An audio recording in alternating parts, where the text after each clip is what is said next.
جب بالواسطہ طریقے سے کسی شخص پہ اگر آپ تنقید کر رہے ہیں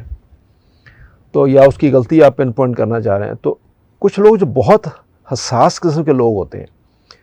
تو ان سے آپ حیرت انگیز نتائج حاصل کر سکتے ہیں کہ اگر وہی تنقید جو ہے وہ آپ تھوڑا سا اس کو گھما کے بیان کریں،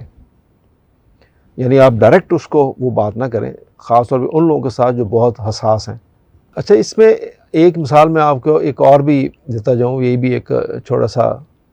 ایک واقعہ ہے۔ ایک خاتون ہے جو اپنے گھر میں کچھ اضافی کمرے تعمیر کر رہی تھی، اس نے مزدور لگائے ہوئے تھے، تو وہ مزدور کیا کرتے تھے کہ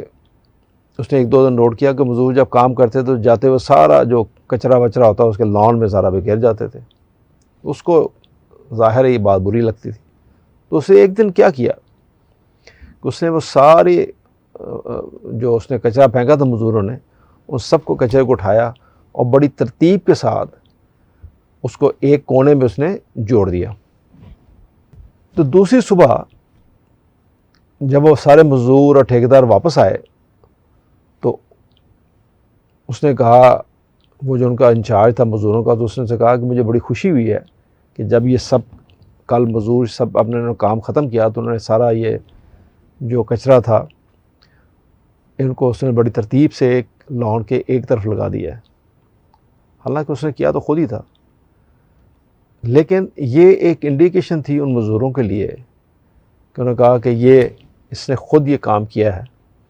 اس نے ہمیں کوئی سخت تنقید کا نشانہ نہیں بنایا، اور بات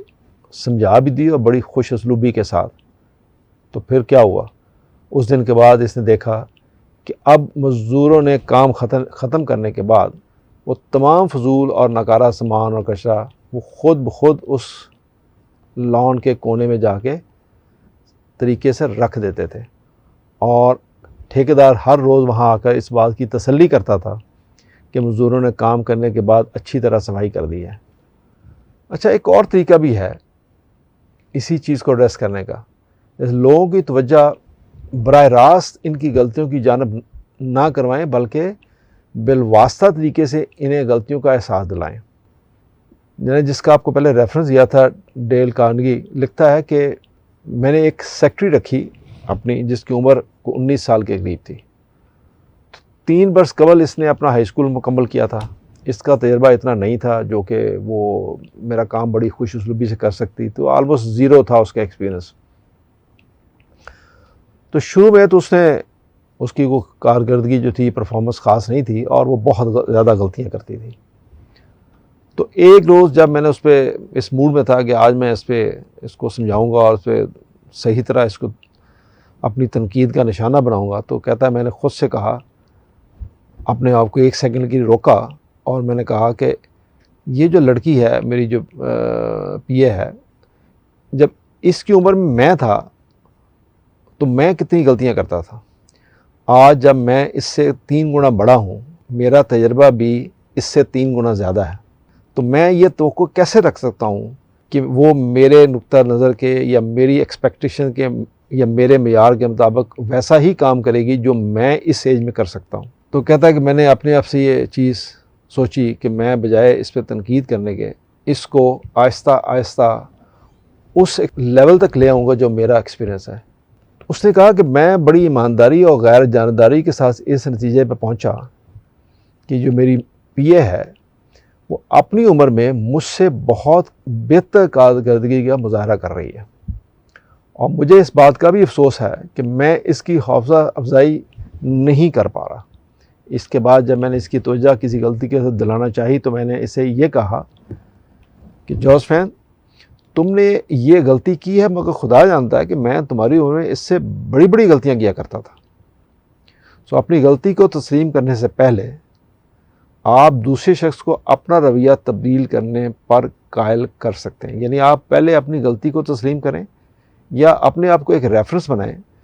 کہ یہ غلطی آپ بھی کرتے تھے، اور اس کے بعد اس کی غلطی کے پن پوائنٹ کریں گے تو وہ شاید اتنا برا نہ بنائے، اس کو بہتر کرنے کی کوشش کریں۔ یہ ہے اصل پوائنٹ۔ یہاں میں ایک نوجوان کا ذکر کروں گا جو میرے اسکول میں بہت ہونہار، ذہین اور محنتی بچہ تھا۔ لیکن دوران تعلیم ہی دوستوں کی صحبت میں سگریٹ نوشی کا عادی ہو گیا تھا۔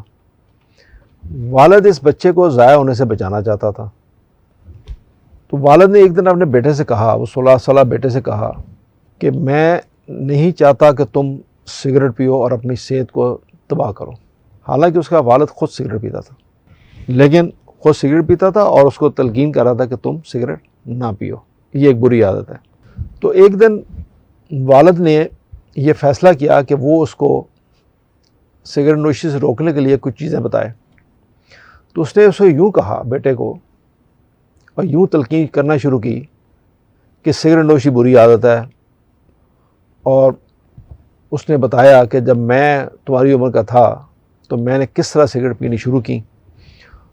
اور کس طرح سگریٹ کی نکوٹین سے میری جسمانی طاقت کا بہترین حصہ مجھ سے چھین لیا گیا، اور اب میرے لیے یہ ناممکن ہے کہ میں سگریٹ پینا چھوڑ دوں کیونکہ میں اس کا عادی ہو چکا ہوں۔ تو میں نے والد نے اسے یہ بھی یاد دلایا کہ مجھے ان سگریٹوں کے باعث کس قدر کھانسی اور سانس کے پرابلم ہیں،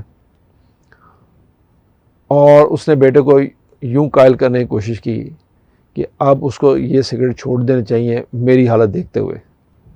اس نے بیٹے کو سگریٹ پینے سے منع نہیں کیا اور نہ ہی اسے سگریٹ چھوڑنے کے لیے ایسی کوئی دھمکی دی۔ اس نے بیٹے کو صرف یہ بتایا کہ کس طرح اس نے سگریٹ نوشی کا آغاز کیا اور کیسے کیسے نقصان اس کو ہوئے، اور کیا وہ فیل کر رہا ہے آج اتنے سالوں کے بعد کہ سگریٹ نوشی کے کیا اسباب ہو سکتے ہیں، کیا اس کے نقصان ہو سکتے ہیں۔ رادر بیٹے نے اس کی باتیں سنی، کچھ دیر ان پر غور کیا، اور پھر وعدہ کیا کہ جب تک وہ اپنی گریجویشن مکمل نہیں کرے گا سگریٹ کو ہاتھ نہیں لگائے گا۔ سال گزرتے گئے، بیٹے نے اپنا وعدہ نبھایا اور اس کی گریجویشن بھی مکمل ہو گئی، مگر اس کے باوجود اسے سگریٹ نہیں پیا اور نہ ہی اس نے سگریٹ نوشی شروع کرنے کا کوئی ارادہ کیا۔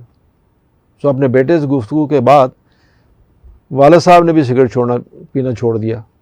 اور اس بات پر اور اس فیصلے پر وہ عزم کے ساتھ قائم رہا کہ آئندہ وہ بھی سگریٹ نہیں پیے گا۔ تو دیکھیں، بچوں کو اگر کوئی چیز سمجھانی ہو یا کرانی ہو تو یہ وہ وقت نہیں ہے کہ آپ ان کو ہر ایک بات پہ حکم ایشو کریں یا حکم ان پہ صادر کرنے کی کوشش کریں۔ ان کو مختلف طریقوں سے اپنی مثال دے کے کوئی چیزیں سمجھانے کی ضرورت ہوتی ہے، چونکہ وہ بچہ ہو یا بڑا، ہر شخص کی عزت نفس کو مجروح ہونے سے بچائیں۔ اس سے بغاوت کی بجائے تعاون کا جذبہ پیدا ہوتا ہے۔ لوگوں میں کامیابی کی امنگیں اسی طرح جگائی جا سکتی ہیں۔ تعریف انسانی حوصلے کے لیے اور انسانی عزم کے لیے سورج کی پہلی کرن ہے۔ کسی انسان کی آپ تعریف کریں تو یہ پہلی کرن ہوتی ہے جب آپ اس کے قائل کرنے کی کوشش کر سکتے ہیں۔ ہم اس کے بغیر نہ تو آگے بڑھنے کی ہمت کر سکتے ہیں اور نہ ہی ہمیں اس کی ترغیب ہوتی ہے، لیکن اس کے باوجود ہم میں سے بہت سے ہر وقت دوسروں پر نکتہ چینی کی بچھاڑ کرنے کے لیے تیار رہتے ہیں۔ اچھا، غلطی کی اصلاح کرنا ہم کس طرح آسان بنا سکتے ہیں؟ یعنی اگر آپ نے اپنے بچے، بیوی، اپنے ملازم کو یا کسی بھی شخص کو کسی بات پر سخت بیوقوف، نالائق کہا، اس کو یہ کہا کہ تم میں یہ کام کرنے کی صلاحیت نہیں ہے، تو اس کا مطلب یہ ہوگا کہ آپ نے اس قسم کی یا اس کی ترقی اور اصلاح کے سارے دروازے بند کر دیے۔ جب آپ نے اس کو نکمہ کہہ دیا، نالائق کہہ دیا، بیوقوف کہہ دیا، تو آپ سمجھیں کہ اس کی جو اصلاح آپ کر سکتے تھے وہ آپ نے دروازہ ہی بند کر دیا۔ تو اس شخص میں اپنی اصلاح کرنے کا جذبہ ختم ہو جاتا ہے، ظاہر اس کا نتیجہ یہی ہوگا۔ تو اگر آپ اس کے برعکس یہ کریں کہ اس کو یہ احساس دلانے کی کوشش کریں کہ یہ بہت معمولی غلطی ہے، اس کا ازالہ فوراً ہو سکتا ہے، تو ان کے اندر اپنی اصلاح کرنے کی خواہش پیدا ہوگی۔ اگر آپ چاہتے ہیں کہ دوسروں کی کارکردگی کو بہتر بنانے میں ان کی مدد کریں تو ان کی حوصلہ افزائی کریں، لوگوں کو بخوشی کام کرنے میں آپ کا ساتھ دیں گے۔ انعام تقسیم کرنا اور اختیارات بانٹنا ہمارے لیے فائدہ مند ہو سکتا ہے، اور اسی طرح حوصلہ افزائی بھی۔ اس بارے میں صحیح طرح جان لیں کہ آپ دوسرے شخص سے کیا کام کروانا چاہتے ہیں۔ اس بات پر غور کریں کہ آپ نے دوسرے شخص کو جو کام سونپا ہے اس سے اس کا کیا فائدہ ہوگا۔ جب آپ اسے کوئی کام کہیں تو اس طریقے سے کہیں کہ دوسرے شخص کو یہ احساس ہو کہ اس سے فائدہ پہنچے گا، یہ اس کو یقین ہونا چاہیے۔ دوسرے کو یہ خوشی بڑا احساس دلائیں کہ اس کام میں ان کا بھی فائدہ ہے۔ تو اس سارے سیشن کا لب الباب کیا ہے کہ جب بھی آپ کسی پہ تنقید کرنا چاہیں تو پہلا پوائنٹ تو یہ ہے کہ آپ اس کی پہلے کوئی خوبی ایک یا دو اس کو باور کرائیں کہ آپ میں یہ خوبیاں بھی ہیں، اور اس کے بعد اور یا لیکن کر کے آپ چھوٹی سی تنقید کر سکتے ہیں، لمبی چوڑی نہیں۔ دوسرا پہلو یہ ہے کہ آپ خود اپنی کوئی پہلے مثال اس کو ساتھ پیش کریں اور پھر اس کے اوپر کوئی اس کو اپنی رائے دیں یا چھوٹی موٹی تنقید کریں۔ اسی طرح بچوں کے ساتھ بھی آپ حکم صادر کرنے کی بجائے ان کو ان چیزوں کے پہلوؤں سے آگاہ کریں تاکہ وہ اپنے آپ کو بہتر کر سکیں۔ توجہ کے لیے شکریہ۔